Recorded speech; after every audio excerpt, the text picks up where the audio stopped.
You can feel it before you see it.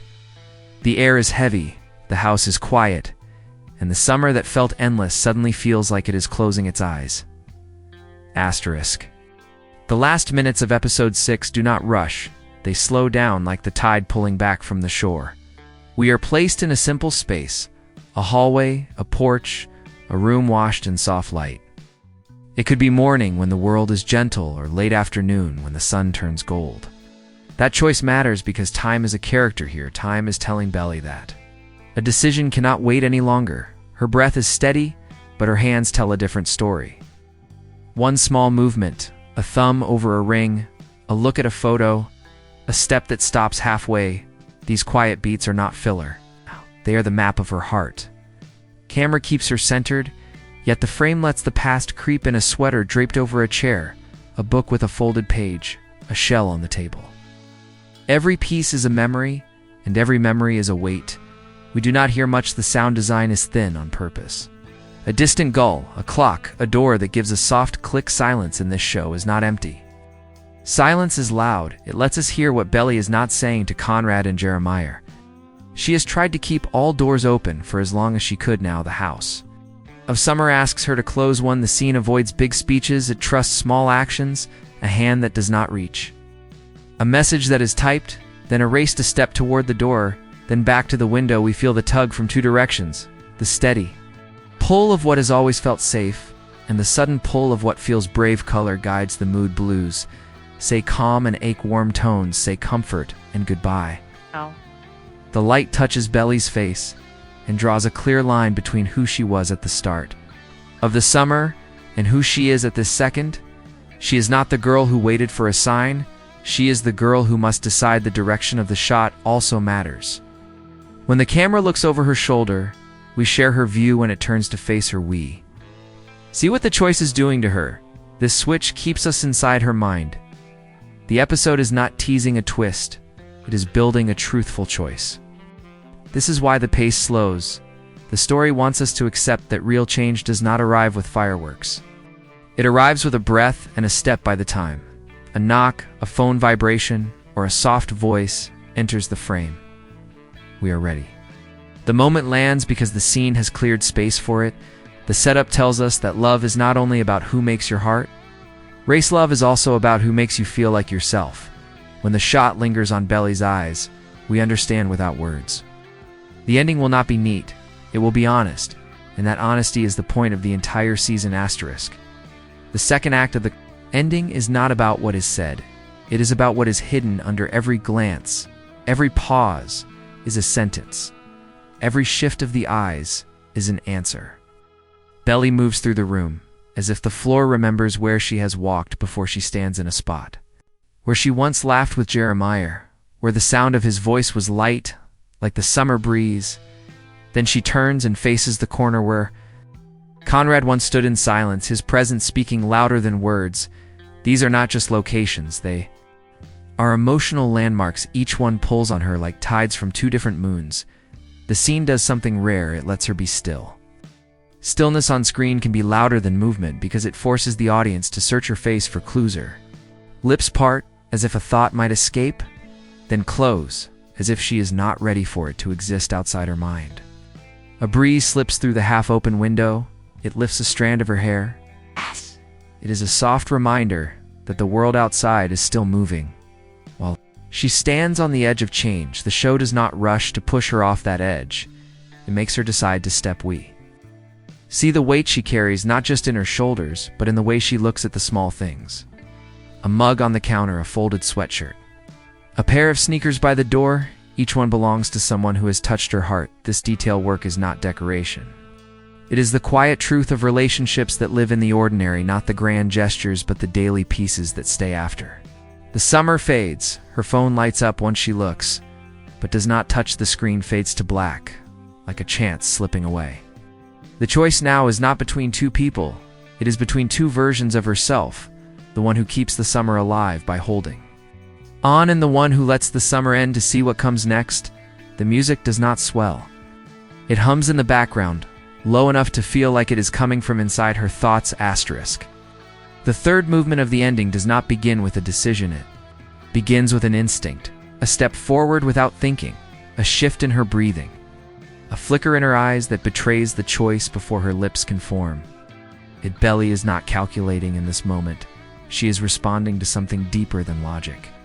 The air changes when she moves. It feels charged, like the pause before a storm when the clouds have not yet opened, but you can smell the rain. The space around her becomes a mirror. Every object reflects a version of her life. She could choose a book. Spine that Jeremiah once traced with his finger, the jacket Conrad left on the back of a chair, the soft dent in the couch from nights they all sat too close because no one wanted to move. These are not just props, they are echoes. They speak to her. In a language only memory understands, the show does not tell us which memory she leans toward, but we feel it in the way her fingertips hover just above one of those objects. Before pulling back, that hesitation is the crack where her truth starts. To show, her breath grows slower, not because she is calm, but because she is holding the moment still. She knows once she moves again, something will be set in motion that she cannot undo. The scene pulls the camera tighter, framing her face in such a way that every blink, every swallow feels monumental.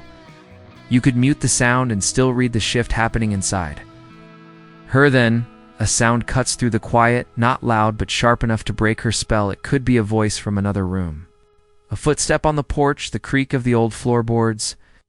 Either way, it is enough to draw her back into the present and away from the safety of memory. Her body reacts before she can think. She turns toward the sound with a look that is half hope, half fear. The duality in her eyes says everything. She wants to move forward, but moving forward means stepping into uncertainty. Magic of this part is that the audience is not told what she is feeling. We are invited to feel it with her. The slow thud in the chest, the tightness in the throat, the awareness that the future is rushing closer, no matter how much she might want to hold it back. In that breath before the next moment, we understand that the heart has already chosen now. It is only a question of whether the mind will catch up. Asterisk, it happens without warning. A single gesture shifts. The air around her and the entire room feels different. Maybe it is the way her shoulders lower, as if she has finally put down a weight. Or maybe it is how her eyes soften toward one spot, like the decision has already stepped into the room before she could name it. The light changes too. Not dramatically, but enough that you notice shadows stretch longer and the warm glow from the window leans just slightly more golden, as if the sun itself is choosing sides. Belly does not speak yet because words would make the moment too real. This is the quiet before she lets anyone else into the choice she has made inside her. It is not quiet at all.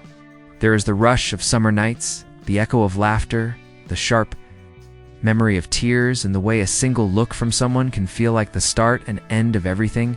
She stands in it, letting the chaos settle until only one feeling remains clear. Camera does something rare here. It leaves her face and lingers on the space between her and the door, a distance of just a few steps, but charged with meaning. This gap is the entire question of the season. Will she cross it, or will she stay rooted? Where she is, that stretch of floor becomes more than wood and nails, becomes the divide between the life she has been living and the one she will choose when she finally moves. It is not rushed.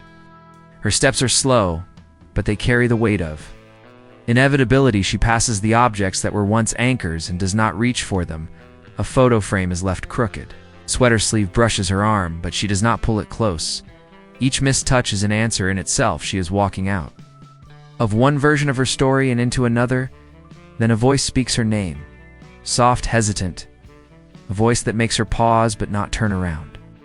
The pause is not indecision, it is goodbye without ceremony. The world tilts in this small act because we know she is not looking back. The tilt is not about who she is walking toward, it is about the fact that she is walking at all. For the first time, she is not waiting for summer to decide for her. She is deciding for herself, and the scene holds her in that choice long enough for us to feel the ground shift under our own feet. The door is half open, but the world beyond it is still out of focus.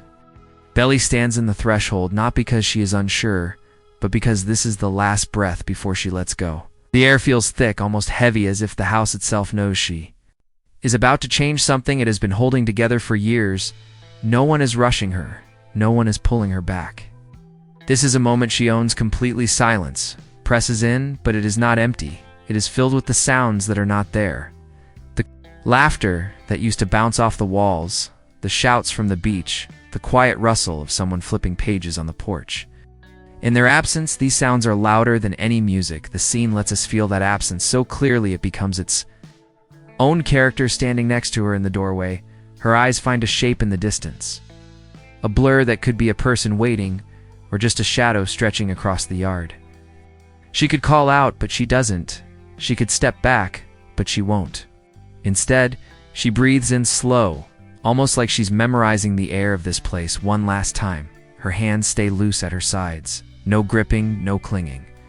She is already unclenched long before her feet move. The camera drifts around her, showing what she leaves behind without ever cutting back to her face. A table with 2 coffee cups, one with lipstick smudged on the rim. A pair of flip-flops kicked under the couch, the dent in a cushion where someone sat just an hour ago. These are not reminders to return. They are proof she was here, that she lived in this moment, and now she is stepping out of it. When she finally moves forward, the sound returns in the smallest way. A faint hum from the world outside, a leaf brushing against the doorframe, a car in the distance. Her steps are steady, each one closing the space between her and whatever comes next. We still do not see the destination, only the fact that she has chosen to head toward it. The power of this moment is that the show never tells us her decision in words. It lets the silence be the answer, and somehow that is louder than anything she could have said. The episode trusts us to feel what she has chosen without hearing it spoken aloud. That trust is what makes this ending not just powerful but unforgettable. Asterisk, she is outside now, but the past is not staying inside the house. It comes with her in fragments. A whisper of perfume carried in the breeze, the faint echo of a laugh that might not have been real, the uneven rhythm of her heartbeat in her ears. She is moving forward, yet everything behind her walks in step, as if refusing to let her go. That is the truth the show understands so well. You do not simply leave people behind. You carry them even when your hands are empty. The ground feels different out here, softer but less certain. Her feet sink slightly into the path, like it is asking her to slow down, to think again, but she does not. Her stride is not fast, but it is steady. Choice is final. She passes the swing on the porch, the one that swayed during countless late-night talks. She does not touch it. She passes the line where the sunlight turns to shadow and does not pause. The things that once tethered her have no pull now. We see her in profile as she walks, and the frame keeps the world behind her just barely visible enough to sting. A door still open, a curtain shifting in the breeze. A figure may be stepping into view, too late to change anything. This is not the dramatic chase scene of a romance. This is the quiet truth that sometimes love ends in stillness, not in a rush. Then the sound changes. A low rush, like waves against the shore, even if we are nowhere near the beach. It is not literal. It is the sound of memory pressing in one last time. Her eyes flick once to the side, acknowledging it before locking forward. Again, that glance is everything it says. She knows what she is leaving, and she is leaving anyway. Her shadow stretches ahead of her, longer than she is tall, a reminder that even when you walk towards something new, a part of you will always be shaped by what came before. The episode does not cut to black, yet it holds the moment. It lets us sit with the quiet burn of knowing she has stepped out of one life into another without fully knowing what waits for her. And maybe that is the point. The courage here is not in what she chose, but in choosing it all. Asterisk, the camera doesn't chase her, it lingers back where she came from. Letting the space breathe, the door stays open, just a crack enough for light to slip through, as if the past is not locked away, but waiting quietly in case she ever turns back. That choice to leave it open is deliberate, because endings in this story are never sealed shut. They are left ajar, just like the summers themselves, promising they could return, but never exactly as they were. Belly walks farther until her figure begins to blur against the light ahead. The world around her grows softer, the edges melting like a photograph fading over time. This is not a scene about triumph or regret. It is about the truth that both can live in the same breath. She has not escaped the pull of what she felt here. She has simply learned to carry it differently. The show refuses to give us the easy satisfaction of a neat resolution. No hand reaches for hers in the final frame. No sudden confession pulls her back. Instead, We are left in the space between her last step in this place and her first. Step into what comes next. That space is where the story breathes. Long after the episode ends, we cut once more to the small details inside the house. Ow. The coffee cup's now cold, the sunlight shifting across the floor, a shadow passing the doorway. But never stepping through every frame whispers the same truth. This chapter is over, but the echoes remain. The room will remember her, even if she never walks through it. Again, the final shot is not her face, but her shadow, stretching forward, merging into the light until there is no clear line between where she ends and the day begins. It is a quiet closing, but not an empty one.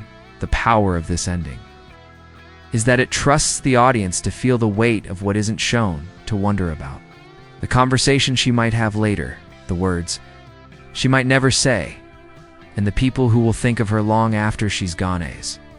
The screen fades, the sound of the outside world grows faint, until only a single soft breath remains. Whether it belongs to her or to the place she's left behind is never made clear, and that is the beauty of it. This isn't just the end of an episode. It is the kind of ending that lives with you, holding open its own small door in your mind long after the credits have rolled.